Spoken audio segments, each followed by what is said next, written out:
What's happening? We here on a Tuesday. It's Taco Tuesday, man. It is Tuesday, November 18th. What's happening? We got the promo on the screen for you right here for the Buzzsprout. In case you want to download the audio of this podcast, the downloads on the Buzzsprout are great. The numbers are great. It does, it shows me where the downloads are coming from, and everything just looks great. We've got over 100 downloads, so you can download the audio right there at the link you see on the screen. How you doing, Burp Jones 345, man? All the social media is above. We're here on a Tuesday, so we're just gonna go over some NFL, some NBA topics, and we're gonna get you up out of here on this Taco Tuesday. Thank you for everybody who's been watching. Everybody's been downloading this the Buzzsprout link down here at the bottom of the screen. Has a lot of downloads on it. I'm pleasantly surprised by how many people have been downloading the episodes. All I do is sit here and talk about sports. Sometimes it gets a little wild on my TikTok page. If you want good convo or good debate or just funny posts, follow the TikTok page. I think that one gets the most motion. Anyways, here we are. And so we're just going to start with some basketball. We're going to start with the LA Clippers. And I just have a few things to say. They're 4-10 and they lose another game last night to the Sixers just by 2. It was a good game. The problem with the Clippers is, and I think a lot of people knew this before coming into the season, is health. Kawhi is back to not playing. Bradley Beal is out for the season. And we're going to stop right here. Understand the Clippers only brought Bradley Beal in for $11 million. They gave him a player option, which I don't understand at all, because now he's going to take his player option to not play again. The guy doesn't play, and when he does play, it's mediocre. He was terrible the few games he did play this season. So, I think it was a big mistake giving Bradley Beal a player option. Definitely should have been a team option. The guy's not shown anything to deserve a player option. And I think he would have taken the team option because no one else wanted Bradley Beal. But he's gone for the season. You got Kawhi sitting out for however long. Apparently last night or before last night, Derek Jones Jr. is out for some weeks. So This has turned for the Clippers. This has turned into another season of everything's on James Harden's back. The guy has to do everything. He already, for the most part, was already doing everything. But now here we go again with every game relies on him getting damn near a triple-double for the Clippers to be successful. And this isn't going to work. Riding James into the ground every single game like this. I mean, sure, James is durable and he can most likely handle it, but something else has got to give. They're down to using a two-way draft pick, Kobe Sanders, number 50 draft pick. John Collins, in my opinion, has been underachieving with his little 11, 12 points a game. Zubac has been playing well. Zubac always plays well, double-double machine. Harden is always killing it. But the team is just injured and frail. Putting Beal and Kawhi on the same team was a death sentence for injury. So I don't really know. And then you got people clamoring fire Ty Lue. Ty Lue don't control injuries. Do you think that if Kawhi was playing last night, the Clippers probably would have beat the 76ers? They only won by 2. So, this is happening. The Clippers are 4-10 because of injuries that are beyond Ty Lue's control. Ty Lue doesn't control if Kawhi can play. Ty Lue doesn't definitely control if Bradley Beal can play, and they can't play. And so this is leaving James Harden to play with Chris Dunn, Kobe Sanders, and John Collins. And we're not going to get far with that. And it's requiring James Harden to do 30 points. Last night he did 28, but it's requiring him to do massive numbers. He has to turn back into Houston James Harden just for the Clippers to even have a fringe chance of winning the game. And me personally, I just don't know how sustainable this is. Because if we wear out James Harden, then it's really down the drain. And that's all I got to say about that. Let's move on from the Clippers because I get angry talking about it. But they are 4-10. And congrats on the Sixers for winning last night's game without Joel Embiid, who is also an injury concern and probably part of the reason that the 76ers lose games is because he can't play. Speaking of injuries, Victor Wembanyama, I just want to point out that he's out for a couple weeks. And you're like, why he's pointing? The guy is playing MVP level this year. The thing I want to bring to your attention is Victor has missed some games. His first rookie year, he played 71 games. Great, that's awesome. Even though, what happened to, no one plays 82 games anymore. Unless your name is Mikal Bridges or something. No one plays 82 games anymore, even rookies. But in his rookie season, he played 71 games. And then the season after, he got hurt and only played 46 games. And now we're 12 games into this season, and he's hurt again for a couple more weeks. I'm just wondering if this is going to turn into a trend of him playing 50 games a season. That's what I'm wondering. He seems to be frail at a young age. He's not that old. He's 21. And so I'm just curious if this is bringing about a trend. 71 games to 46 games, now 12 games. I'm just curious as to, if this is going to be something, if he's just going to keep playing 50 games a season. If he gets back to 70 games, cool. But, this is kind of looking like a trend to me is all I'm saying here. I don't have a lot to say. Otherwise, Victor is awesome. He's playing MVP level. He's absolutely crushing it as far as the box score and the stats. He's crushing it. But he's not crushing it in durability. Just want to bring that to the front. I'm wondering how many games. I'm curious to see how many games he actually plays this year. He has played almost every game this year so far. He's played 12 games. So, but he's about to miss 2 weeks. So I'm wondering if he's going to surpass the 50-game mark this year. That's what I'm curious of. Antonio Brown, accused of murder, could face 30 years in prison if found guilty. Remember the video online of the people stealing Antonio Brown's jewelry? Well, apparently, according to witnesses, there was no jewelry being stolen. Antonio Brown got into a fist fight with a man, and then he saw the man later and pulled the security guard's gun standing next to him and shot at the man. The man said he got grazed by the bullet. Antonio Brown said that was his own gun and he did not take the security guard's gun. Witnesses say otherwise. But basically this story is that Antonio Brown got into it with a man and decided to shoot at him in public. And apparently that is the story that the witnesses are telling, and Antonio Brown is saying otherwise. I'm not going to get too far deep into this, but Antonio Brown better have a damn good lawyer. That's all I got to say about that. He claims they were trying to steal his jewelry. The witnesses and defendants are all coming together saying there was no jewelry being stolen and that there was a scuffle, and Antonio Brown, instead of fist fighting the man or something, decided to shoot at him. Even if, I don't know Florida laws like that, but I'm not even sure you're allowed to shoot at him even if he was stealing your jewelry. Maybe. If he's not armed, I don't think you're allowed to shoot at him. So we're going to see here. They're trying to charge him with attempted murder. He shot at a man, and the man said there was no jewelry being stolen. It was a fight, and Antonio Brown tried to shoot him. And that is the defense coming from the victim. The Jets have benched QB Justin Fields. And I'm not saying that Justin Fields doesn't deserve to be benched because the Jets offense is absolutely terrible and Justin Fields passing has been abysmal. He's averaging like 139. The Jets are averaging 139 passing yards a game or something like that. But what I will say is that putting Tyrod Taylor in is not better.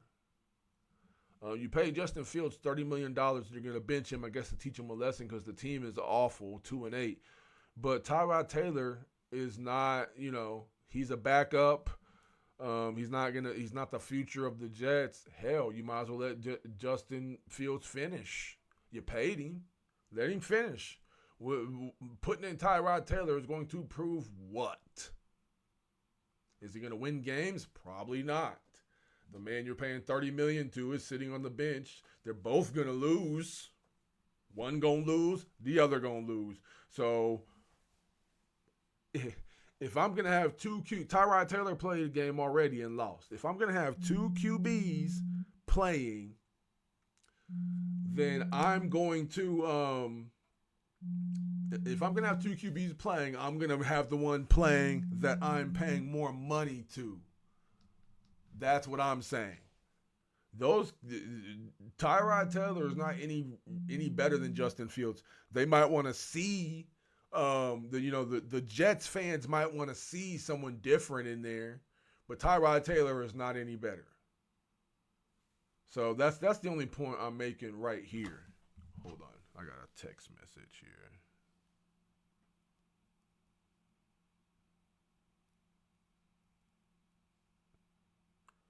My mom's trying to call me during a podcast. I had to text her like 1 second doing podcast. Anyways, so Tyrod Taylor is not better than Justin Fields. And I don't, bench him because he's been playing terrible. But it's not, do you think Tyrod Taylor is about to come out there and start winning games for the Jets that are 2-8? For me, I'm going to just wrap up the season with Justin Fields, let him finish getting his little reps we paid him $30 million for, and let the season finish out. The team's not making the playoffs. At this point, it's probably better for you to let the team tank so you can go ahead and get your draft pick. So I don't really understand the benching of Justin Fields for Tyrod Taylor. If you had some sort of draft pick rookie sitting behind Justin Fields that needed some reps, sure. Tyrod Taylor is not that. Tyrod Taylor is older. He is not in need of reps. He's just there if the QB sucks. And I understand the QB does suck, but, I mean, you're already 2-8. You should have did this before you hit the 2-8 mark. 2-2, 2-3, 2-5. At 2-8, swapping out a QB for Tyrod Taylor is not the time. It's not going to do anything. And so I'm just going to leave that topic right there. The Steelers dominated the Bengals.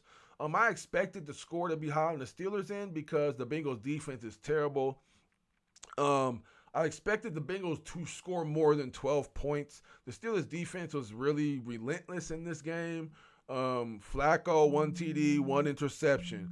But I expected the Bengals to put up a better fight than this. The main reason for this post is because Joe Burrow claims he's coming back week 13.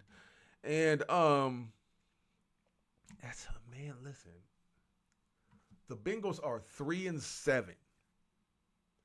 Joe Burrow coming back is not going to. Are they going to run off back-to-back wins with him coming back? And they're rushing him back. So it's not just him. We got the Patriots, the Ravens, the Bills, the Ravens. The Bengals don't have an easy game until the Dolphins. The next 3 Bengals games are Patriots, Ravens, Bills, Ravens. It's about to get tough.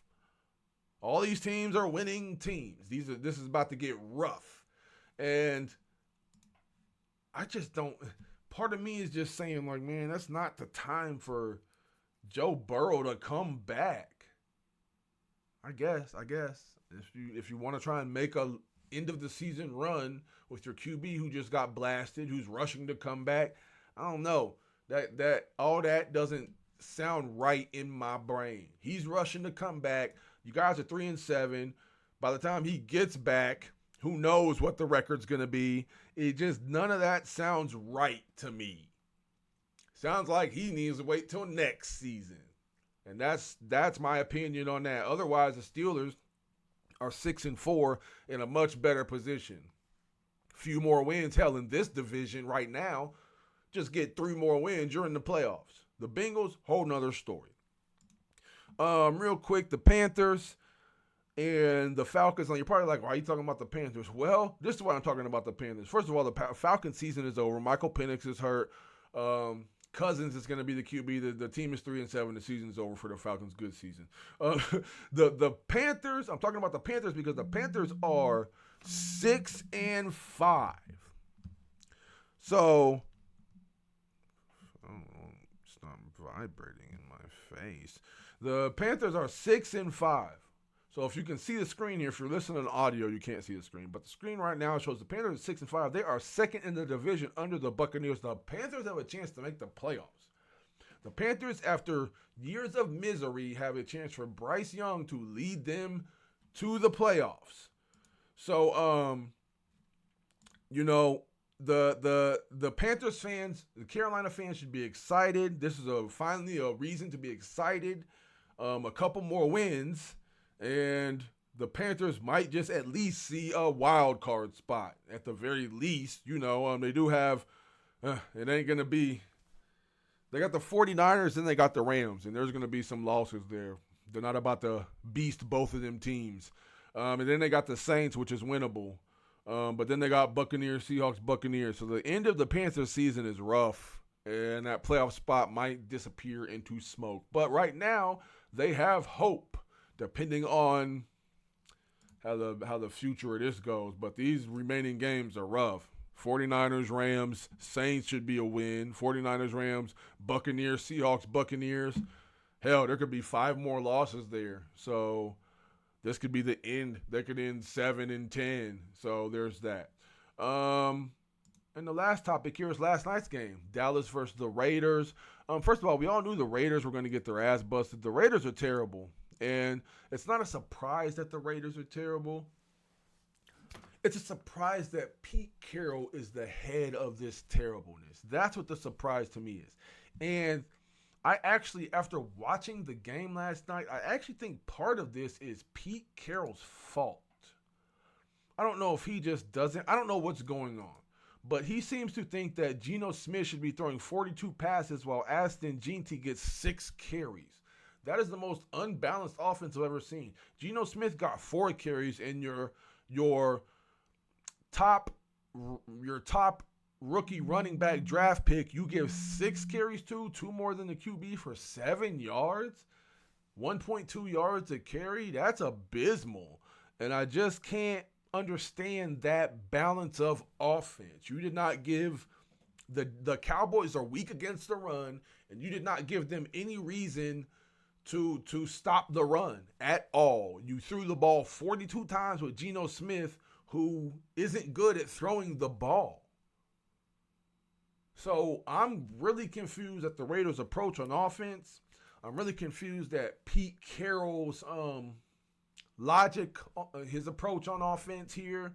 I don't understand it at all last night. Nobody expected the Raiders to win. I think everybody knew the Cowboys were going to win, but 6 carries with Jeanty and throwing the ball 42 times with Geno Smith is not a solution to anything. And so I don't know and then they don't really have nobody to throw to except for Bowers. After Bowers, this receiving core falls off a cliff. Trey Tucker, 4 catches, 47 yards. Bowers is super elite. This Raiders team has 2 players, Bowers and Max Crosby on defense. That's it. Jeanty is good in flashes, but his rookie season has not been all that great, and it could be because of the play calling in the offense of Pete Carroll, or because what is going on here? I don't know if this is the offensive coordinators doing or Pete Carroll's doing. Pete Carroll's the head coach. He is the one responsible for the amount of running going on. Should have been a lot more running going on. That's the problem here. Number one, against a defense who's not good against the run. The Cowboys have a good chance to sneak up on something here. Still second in the division because the division is ass. And that's all I got for y'all today, man. Good episode. Good, quick episode. We out of here. Thanks for everybody for watching, listening, downloading, especially on the Buzzsprout. We're going to give you the screen one more time. We're out here on this Taco Tuesday, man. We're going to be back here probably in about a week or a week and a half. There's so much sports going on. I try to gather up the good games and the good topics to talk about and put them together. Sometimes there's an overload of it, so I try to find the good stuff because I try to keep these episodes 20 minutes. No one wants to be listening to an hour-long podcast. I think some people like that. I like to keep them short. We gone. Barb Jones, 345. Keep listening. Go to the TikTok. That page has the most motion. If you have a TikTok, go to the TikTok and follow that. We gone.